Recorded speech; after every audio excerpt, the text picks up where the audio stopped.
پاکستان پہ تو اثرات آنے ہی آنے ہیں. جو یہاں پہ بچے افغانیوں کے پیدا ہوئے ہیں، جن کے پاس ہمارے شناختی کارڈ ہیں، جو اسکیجول پہ ہیں، وہ اٹیکس کر رہے ہیں شہروں میں، اور ہم بات کر رہے ہیں ہیومینیٹیرین کرائسس کی. طالبان نے قبضہ کر بھی لیا تو پھر بھی ایک مختلف طرح کی سول وار چلتی رہے گی. افغانستان میں طالبان کی پیش قدمی مسلسل بڑھتی جا رہی ہے. ہمارا آج کا دوسرا اہم سوال یہ ہے کہ افغانستان میں طالبان کی بڑھتی پیش قدمی کے پاکستان پر کیا اثرات پڑ سکتے ہیں؟ اطہر کاظمی صاحب. دیکھیں، جس میں پہلے بھی بات ہوئی کہ آبویسلی افغانستان کے اندر جو کچھ بھی ہوتا ہے اس کے اثرات ڈائریکٹلی اگر افغانستان کے بعد کسی ملک پہ پڑتے ہیں تو وہ پاکستان ہے. اس کی وجہ کیا ہے؟ یہاں پہ آپ کو پتا ہے جس طرح تقریباً 40 لاکھ کے قریب افغان مہاجرین رہتے ہیں، اور یہ بھی اندیشہ ہے کہ اگر وہاں پہ سول وار ہوتی ہے اس کے نتیجے میں مزید لوگ پاکستان آئیں گے اور پاکستان کی سوسائٹی کے اوپر اس کا اثر پڑے گا.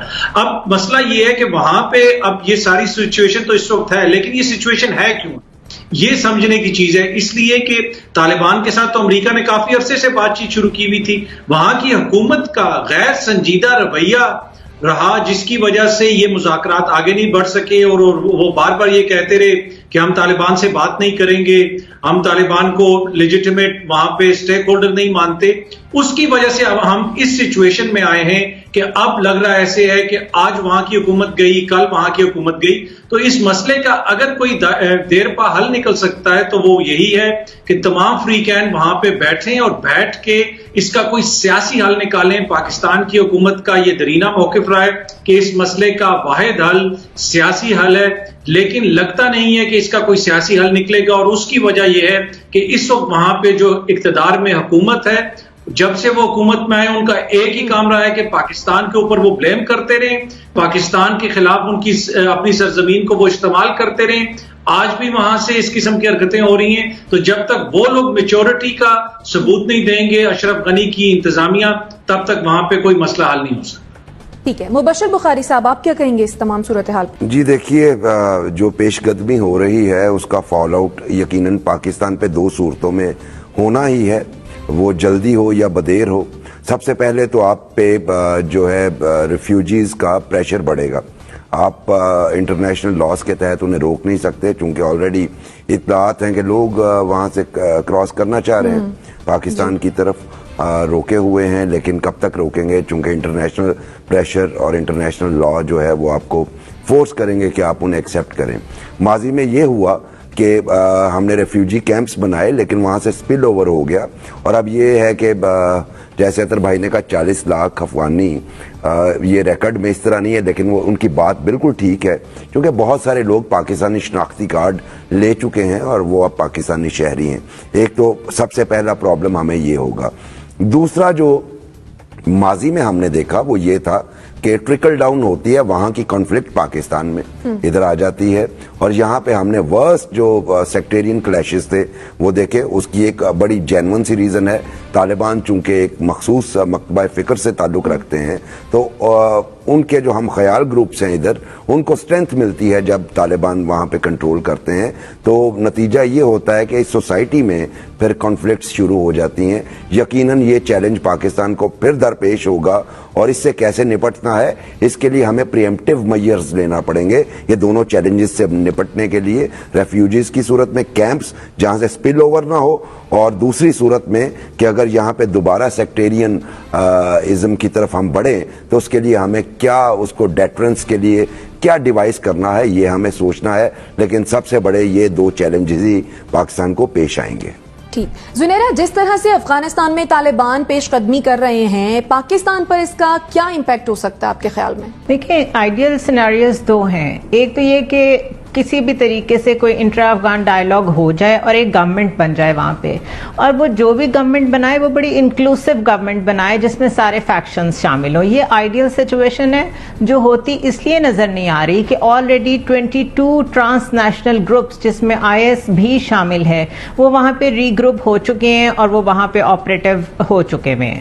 اب جس طریقے سے US وہاں سے نکلا ہے اور جس تیزی سے یہ 22 گروپس وہاں پہ ایکٹیو ہوئے ہیں، it is not not a coincidence. It all seems very well planned کہ کس طریقے سے chaos کو جگہ دی گئی ہے اور American base کو خالی کر دیا گیا ہے.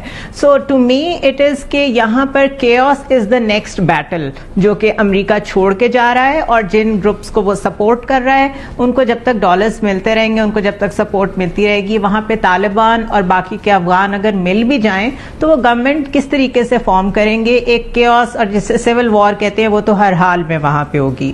دوسرا جہاں تک ریفیوجیز کا تعلق ہے, 90% فینس پہ کام ہو چکا ہے, but it's a two way thing.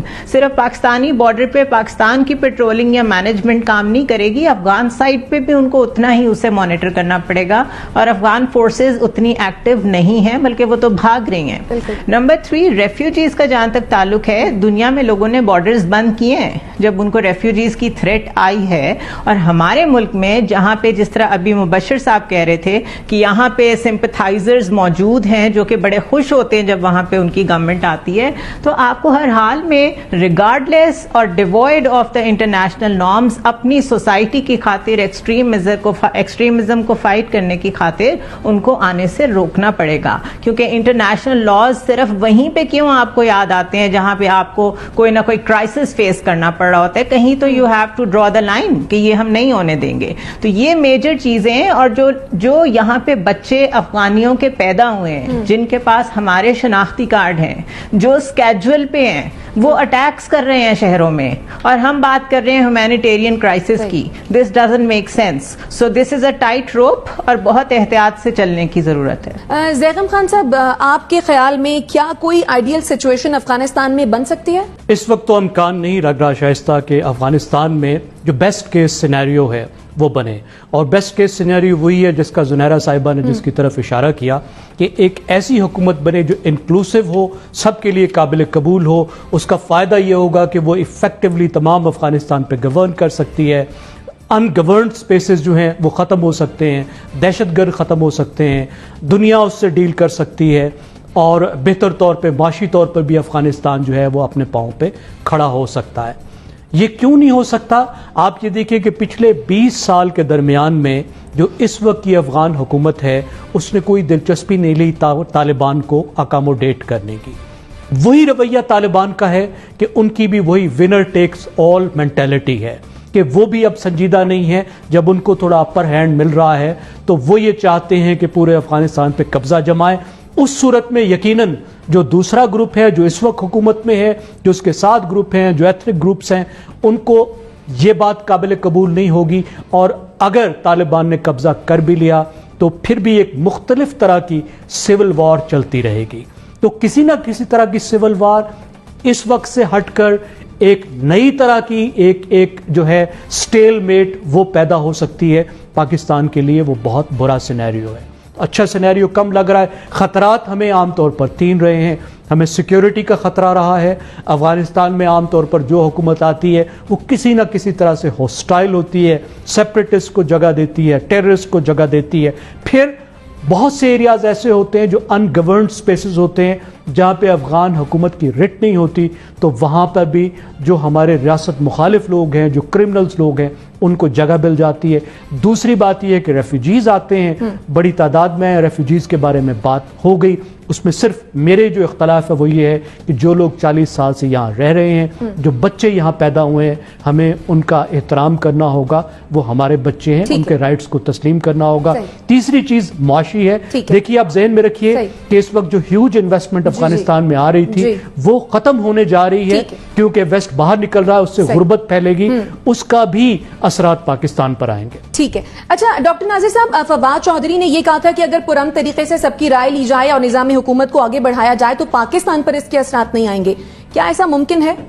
Pakistan پہ تو اثرات آنے ہی آنے ہیں. اگر ہم پچھلے 40 سال میں سے جو یہ مسئلہ چل رہا ہے آپ دیکھیں تو 80s میں یہ شروع ہوا, 1980 کے بعد یہ شروع ہوا, اور جب مجاہدین نے وہاں پر جو جہاد جس کو ہم نے جہاد کہا, اور وہ جب شروع ہوا تو اس کے براہ راست منفی اثرات پاکستان پہ پڑے. یہاں پر کلاشنیکوف کلچر آیا, یہاں پر ہیروئن کلچر آیا, یہاں پر تشدد کو پروان چڑھا, یہاں پر جو ہے وہ فرقہ وارانہ سوچ پروان چڑھی.